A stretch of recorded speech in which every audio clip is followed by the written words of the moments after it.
سب سے پہلے آپ تمام دیکھنے اور سننے والوں کو السلام علیکم۔ آج کا جو ٹاپک ہے یا جو آج کی یہ ویڈیو ہے بہت زیادہ سینسٹیو ہے اور اس کو دیکھنا بہت ضروری ہے، تو پلیز ریکویسٹ ہے اس ویڈیو کو بنا اسکپ کے کمپلیٹ دیکھیے گا، پھر ویڈیو کے اینڈ پہ گفتگو کریں گے۔ میں پھر اکیلا بیٹھ کے کئی بار سوچتا ہوں کہ میں اکیلا پڑھا لکھا بندہ کہاں جاؤں بھائی، کن جاہلوں سے میرا واسطہ پڑا ہوا ہے۔ ابھی دیکھیں، میں نے ایک انٹرویو میں بات کی کہ کرسچنز ہمارے نبی کو دجال مانتے ہیں۔ دیکھیں، اگر ایک شخص کرسچن ہے تو وہ میرے نبی کو دجال سمجھ رہا ہے، لیکن مجھے قرآن اجازت دے رہا ہے کہ میں اس کی عورت کے ساتھ شادی کر سکتا ہوں اگر وہ کسی کرسچن کی بیٹی ہے۔ سورۃ المائدہ کی آیت نمبر 5، کس عورت کے ساتھ جو میرے نبی کو دجال سمجھتی ہے، اور اللہ مجھے اجازت دے رہا ہے کہ ان کی عورتوں سے تم نکاح کر سکتے۔ اب کئی کرسچن جو ہے وہ سامنے آ گئے کہ نہیں، ہم تو اینٹی کرائسٹ نہیں کہتے رسول اللہ کو۔ او بھائی، میں اس دجال کہانی کی بات نہیں کر رہا ہوں۔ دجال سے مراد ہوتا ہے دھوکہ دینے والا، ٹھیک ہے؟ جس طرح بخاری مسلم میں حدیث ہے، میری امت میں 3 جھوٹے دجال آئیں گے۔ ہم مسلمہ قذاب کو مسلمہ دجال نہیں کہتے، لیکن نبی اسلام نے اسے دجال کہا ہوا ہے، کیونکہ جو نبی نہ ہو اور اپنے آپ کو نبی کلیم کرے تو اسے دجال کہا جاتا ہے، دجل کرنے والا، جھوٹ بولنے والا۔ کرسچنز کے نزدیک ہمارے نبی اسلام نے نعوذ باللہ دعوی نبوت غلط کیا ہوا ہے، لہذا ہمارے نبی ان کے نزدیک دجال ہی ہے۔ یہودیوں کے نزدیک عیسیٰ ابن مریم دجال ہی ہے۔ تو کہتے ہیں جی ہم نے تو کبھی نہیں کہا، اور بھائی کہنے کی ضرورت ہے؟ یہی مطلب ہوتا ہے اس بات کا۔ قرآن میں اللہ تعالیٰ فرمایا کہ اس سے بڑھ کر ظالم کون، کہ جو اللہ تعالیٰ کی آیات کی تکذیب کرے، اس کا انکار کر دے، یا پھر اس سے بڑھ کر ظالم کون ہوگا کہ جس کو اللہ نے پیغمبر نہیں بنایا اور وہ اپنے آپ کو پیغمبر کلیم کرنا شروع کر دے۔ تو سب سے بڑا کذاب، سب سے بڑا ظالم وہ ہے کہ جو نبی نہیں تھا اور اس نے اپنے آپ کو نبی کلیم کیا۔ چونکہ کرسچنز ہمارے نبی کو نبی نہیں مانتے، تو ظاہر ہے وہ ان کو نعوذ باللہ من ذالک دجال ہی مانتے ہیں۔ اس دجال سے مراد وہ کاڑا دجال نہیں ہے جس کو عیسیٰ ابن مریم قتل کریں گے۔ اس سے مراد یہ ہے کہ وہ ہر اس پروفٹ کو جس کو وہ نہیں مانتے وہ دجال ہی کہیں گے، جس طرح یہودی حضرت عیسیٰ ابن مریم کو بھی دجال سمجھتے ہیں اور ہمارے نبی کو بھی۔ اور ڈاکٹر اسرار صاحب نے سورۃ المائدہ کی تفسیر میں بیان قرآن کے اندر یہ لفظ بولا ہوا ہے کہ یہودی حضرت عیسیٰ کو دجال کہتے ہیں، ولد الحرام کہتے ہیں، اور پتہ نہیں کون کون سی گالیاں ہیں جو ڈاکٹر اسرار صاحب نے لے کے یہودیوں کے ریفرنس سے بیان ہوئی ہے، وہ کی ہیں۔ عیسائی سمجھتے تھے کہ جسے ہم خدا سمجھتے ہیں اس کے قاتل یہ ہیں، انہوں نے سولی چڑھایا۔ یہودی سمجھتے تھے کہ کافر جو تھا، مرتد جو تھا، جادوگر تھا، ولد الحرام تھا، ولد الزنا تھا، اسے یہ خدا کا بیٹا بنائے پھرتے ہیں۔ اب یہ اس قدر یعنی کنٹراسٹ ہے اتنی ایک دوسرے کے خلاف کہ ان کے اندر کوئی پوائنٹ آف میٹنگ ہے ہی نہیں۔ لیکن ڈاکٹر اسرار نے دیوبندیوں کی منجیری ٹھوکی تھی، اہل حدیثوں کی منجیری ٹھوکی تھی، بریلویوں کی منجیری ٹھوکی تھی، اس لیے ان کو تکلیف نہیں ہوتی ہے۔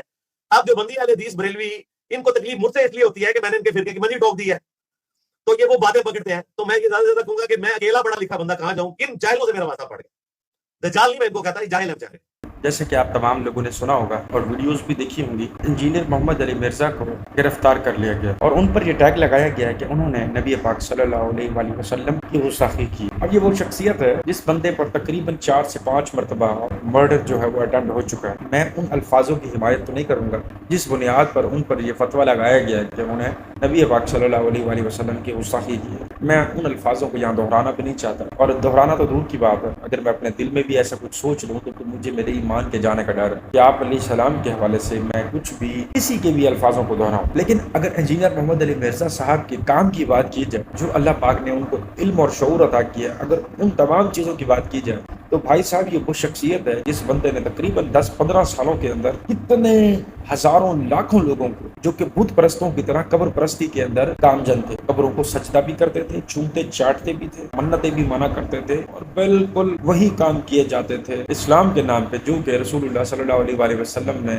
اپنی امت کو کرنے سے سختی سے منع کیا تھا کہ یہ وہ کام ہے جو تم سے پہلے والی قومیں کرتی تھی، اپنے اللہ واحد کو بھلا کے۔ جب بھی ان میں کوئی بھی نیک بندہ فوت ہو جاتا تو وہ اس کی قبر کو مزار بنا کر چومتے چاٹتے اور سجدہ کرتے۔ تو تمہیں میں اللہ کا خوف دلاتا ہوں کہ تم یہ کام مت کرنا۔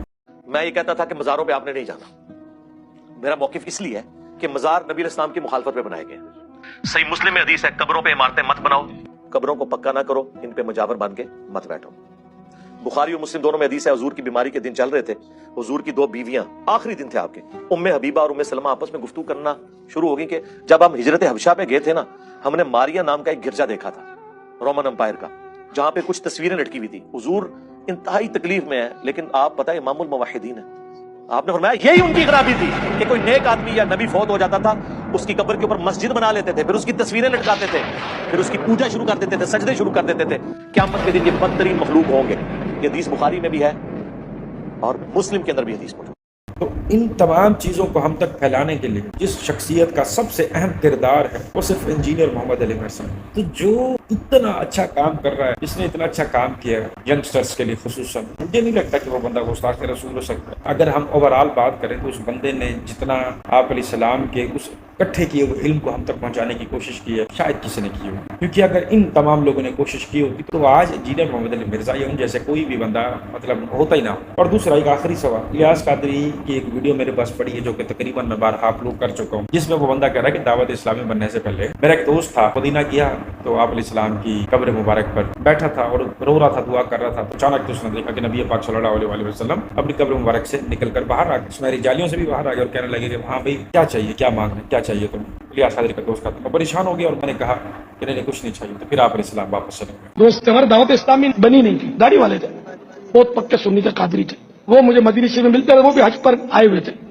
ایک بار انہوں نے بولا کہ بس میرے ساتھ ایک واقعہ ہوا ہے، تو میں نے سید قطب مدینہ حیات تھے ان دنوں، حضرت مولانا ضیاء الدین صاحب رحمۃ اللہ علیہ، تو بولا وہ بس میں نے ان کو بولا اور آپ کو بول رہا ہوں۔ انہوں نے بولا کہ میں ایک بار سبز جالیوں کے پاس بیٹھا ہوا تھا، تو بولا اچانک اس سبز جالیوں کے اندر سے سرکار صلی اللہ تعالیٰ علیہ وسلم باہر نکلا اور سرکار صلی اللہ تعالیٰ علیہ وسلم مجھ سے فرمانے لگے کہ مانگ کیا مانگتا ہے؟ بولا میری حالت خراب ہو گئی اور میرے منہ سے کچھ نکلا ہی نہیں، ہمت نہیں رہی میں کچھ عرض کروں، اور پھر سرکار صلی اللہ تعالیٰ علیہ وسلم مجھے اس طرح وہ مشرف کر کے اپنے جلوے سے واپس اندر تشریف لے۔ آنکھ والا تیرے جوبن کا تماشا دیکھے، دیدہ کور کو کیا آئے نظر کیا دیکھے تو زندہ۔ تو یہ گستاخی نہیں ہے کہ آپ علیہ السلام کبھی امام حسن حسین علیہ السلام پر جب اتنے شب و شتم کیے جا رہے تھے، مولا علی پہ شب و شتم کیے جا رہے تھے، تب آپ علیہ السلام نے قبر شک کر کے کیوں نہیں باہر آئے، کیوں ان سے ملاقات نہیں کی؟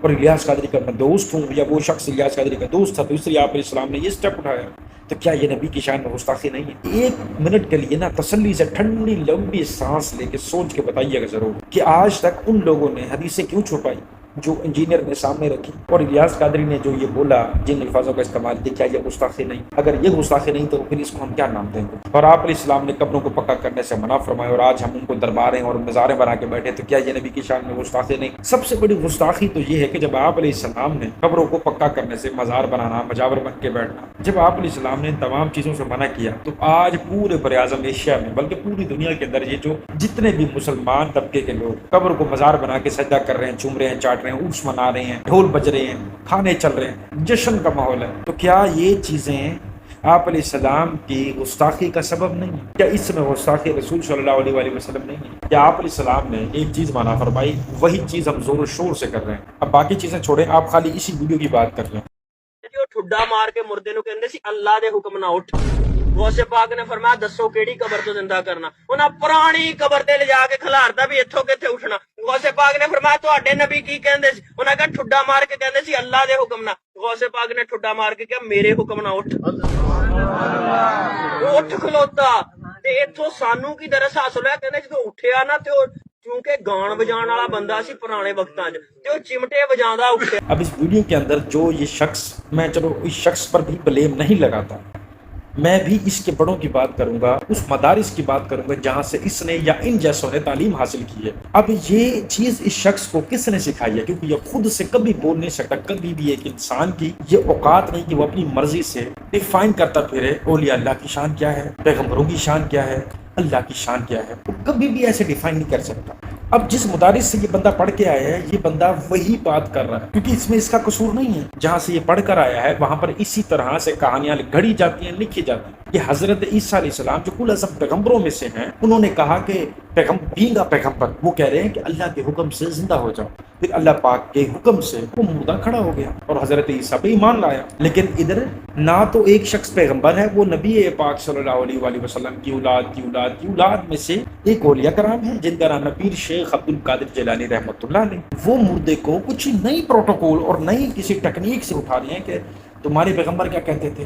اس میں غرور تکبر آپ کو نظر نہیں آ رہا کہ تمہارے پیغمبر کیا کہتے تھے؟ وہ کہتے تھے جی اللہ کے حکم سے زندہ ہو جاؤ۔ چلو وہ تو یہ کہتے تھے کہ اللہ کے حکم سے زندہ ہو جاؤ، میں تمہیں اپنی طاقت دکھاتا ہوں۔ ٹھڈا مارا اور وہ ٹھڈا لگنے سے کہ میرے حکم سے کھڑا ہو، وہ فوراً کھڑا ہو گیا۔ تو اس میں کہاں گئی اللہ کی شان، پیغمبروں کی شان؟ آپ کو کہیں پہ اللہ اور پیغمبر کی شان آپ کو نظر آ رہی ہے؟ کیونکہ اس بات کی جو ٹائٹل ہے نا، اس ٹائٹل سے آپ دور ہو جائیں کہ نبی تو نبی حضرت محمد مصطفیٰ صلی اللہ علیہ وسلم ان کے در کا نوکر، ان کا ایک چھوٹا سا امتی بھی اتنی طاقت رکھتا ہے کہ وہ تمہارے پیغمبروں کے برابر مقابلہ کر سکے. اس میں ہمیں نبی پاک صلی اللہ علیہ وآلہ وسلم نے یہ تلقین نہیں کی تھی کہ تمام پیغمبروں پہ ایمان لاؤ.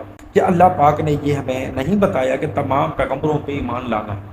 تمام پیغمبروں پہ ایمان لانے کا مطلب اور مقصد کیا ہے کہ ہم اپنے نبی کو چھوڑ کے باقی نبیوں سے پنگے لیتے پھریں, باقی نبیوں کے برابر اپنی کرامتیں بتاتے پھریں کہ ہمارے میں یہ کرامت ہے کہ حضرت عیسیٰ علیہ السلام اللہ کے حکم سے مردے زندہ کرتے تھے اور میں اپنے حکم سے زندہ کر رہا ہوں, یہ میری طاقت ہے. تو اس میں آپ کو گستاخی, پیغمبروں کی گستاخی نظر نہیں آ رہی, اس میں اللہ کی گستاخی آپ کو نظر نہیں آ رہی. تو ایسے کہانی بازوں کو آپ لوگ کیوں نہیں دیکھتے, ایسے مدارسوں کو کیوں نہیں پکڑتے, ایسی کتابوں کو کیوں نہیں پکڑ کے ایک جگہ پہ بند کر دیتے کہ تاکہ مزید کوئی بندہ ہے پڑھ کے گمراہ نہ ہو سکے. کیوں اتنا ایمان رکھتے ہو کہ تمہارے پیروں کی جو کرامتیں ہیں وہ پیغمبروں کے معجزات سے بھی نیکسٹ لیول ہے. اس کو گستاخی نہیں کہو گے تو کیا کہو گے؟ خدا کے لیے ریکویسٹ کر رہا ہوں آپ سے, جواب ضرور دیجیے گا مجھے کہ یہ گستاخی نہیں تو پھر کیا ہے.